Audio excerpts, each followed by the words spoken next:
festival with activities and over 130 artists presenting a wide array of fine art August 16th and 17th in downtown Golden.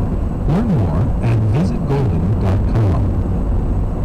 This is Morning Edition from NPR News. Good morning, I'm David Green. And I'm Steve Inskeep. We have much less to report this morning out of Ferguson, Missouri. Police have been confronting protesters were put under new command. The new commander took a different approach, and the mood in the streets changed. Our colleague Cheryl Corley describes almost a party atmosphere in protests previously marked by violence. The new commander, State Police Captain Ronald Johnson, is African-American. But just as notable as his race was the way he began doing his job. Police put away their riot gear and military-style weapons. The captain himself walked alongside protesters. Now, an investigation is continuing into the event that sparked the protests, the police shooting of an unarmed black teenager. Now, to gain some insight into police work in situations like this, we spoke with Daniel Isom, who was police chief in the city of St. Louis for 5 years.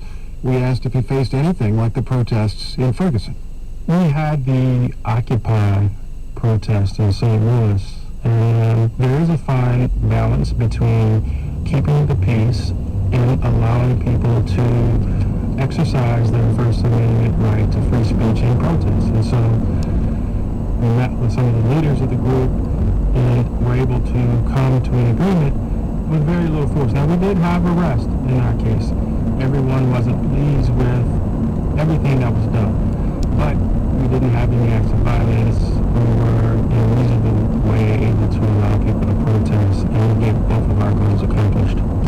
The police department in Ferguson found itself under criticism for its lack of diversity. You have what's described as a two-thirds black community with 3 officers on a police force of 52.